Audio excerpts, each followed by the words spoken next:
Hello అండి, నమస్తే. Welcome to me food ఎక్స్ప్రెస్లో ఈరోజు శ్రావణ మాసం స్పెషల్ అమ్మవారికి చాలా చాలా ఇష్టమైన కట్టె పొంగల రెసిపీని చూసేద్దాం.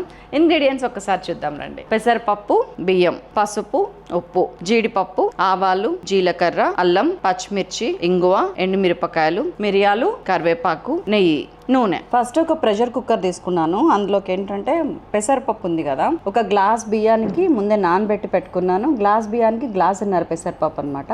ఆ పెసరపప్పుని కొంచెం నెయ్యి, ఒక 1.5 టీ స్పూన్ నెయ్యి వేసుకొని ఫ్రై చేసుకున్నాను, ఇలా గోల్డెన్ బ్రౌన్ కలర్ వచ్చేంత వరకు. మనం ఆల్రెడీ నానబెట్టుకున్న రైస్ ఉంది కదా, దాన్ని తీసుకొచ్చి యాడ్ చేసేసాను. దీనికి సరిపడా వాటర్ ఎట్లా వేస్తారంటారండి, 1:3 వేసుకోండి. సో ఒక గ్లాస్ రైస్, ఒక గ్లాసున్నర పెసరపప్పు అంటే 2.5 టోటల్. నేను టోటల్ 2.5కి 7.5 గ్లాసులు నీళ్లు పోయాలి. 8 గ్లాసులు పోసేసాను.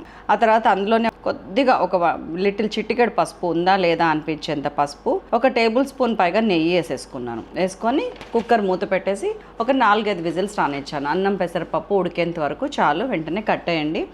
తడిగానే ఉండాలి అన్నము, చెక్ చేసుకోండి. ఒకవేళ తడిగా లేకపోతే కనుక ఇదిగోండి, ఓపెన్ చేయగానే మంచిగా ఉడికింది కదా. ఇప్పుడు నేనేం చేశానంటే ఒక 1/2 లీటరు వాటర్ బాయిల్ చేసుకున్నా, వేడి నీళ్ళు. దీన్ని కొంచెం లూజ్ చేయాలనిపించింది నాకు.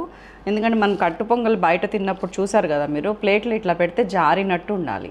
అలాగని జారి బయటకి నీళ్లు రాకూడదు, ఇట్లా పట్టుకుని జారినట్టు ఉండాలన్నమాట. సో ఆ కన్సిస్టెన్సీ కోసం నేను ఒక 1/2 లీటర్ వాటర్ పోసి ఉడకబెడుతున్నాను.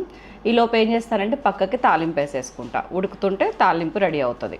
మళ్ళీ ఒక కడాయి తీసుకున్నాను. దాంట్లో ఒక 2 to 3 టీ స్పూన్స్ ఆయిల్ వేసాను. గీ మాత్రం బాగానే 4-5 టీ స్పూన్లు వేసుకున్నానండి. ఆయిల్ అసలు టోటల్గా స్కిప్ చేసి టోటల్ నెయ్యితో కూడా వండుకోవచ్చు, చాలా బాగుంటుంది. సో దీంట్లో నేను 1 టీ స్పూన్ ఆవాలు, 1 టీ స్పూన్ జీలకర్ర వేసాను. కొంచెం చిటపట్టమన్నాక ఇదిగోండి అల్లం ముక్కలు చూసారు, ఇట్లా సన్నగా తరిగినాయి. ఒక 1.5 ఇంచ్ అల్లము, ఇన్ని ముక్కలు వేసేసేయండి. కొంచెం ఫ్రై అవ్వనివ్వండి. ఇప్పుడు ఈ టైంలో జీడిపప్పు వేసుకోండి. ముందే జీడిపప్పు వేసామనుకోండి కొంచెం మాడినట్టు అయిపోతుంది అనమాట.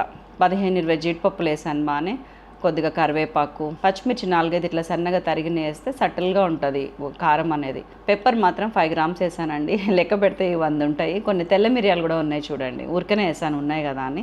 మిరియాలు కొంతమంది దంచేసుకుంటారు, మీ ఇష్టం అండి, ఇంట్లో ఎలా తింటే అట్లా వేసేసాను. ఎండుమిర్చి ఒక 2, ఇంగువ ఒక 1/2 టీ స్పూన్ వేసి మంచిగా పోపు వేసేసుకున్నాను. పోపులోనే కొంచెం కొత్తిమీర కూడా వేసేస్తున్నాను కొంచెం, సో దట్ కొత్తిమీర కొంచెం సాఫ్ట్గా మగ్గినట్టు అయిపోతుంది. సో దీన్ని అంతటి తీసుకెళ్ళి కట్టు పొంగల్ వేసి కలిపేసాను. దట్స్ ఆల్, మన కట్టు పొంగలి రెడీ అయిపోయిందండి.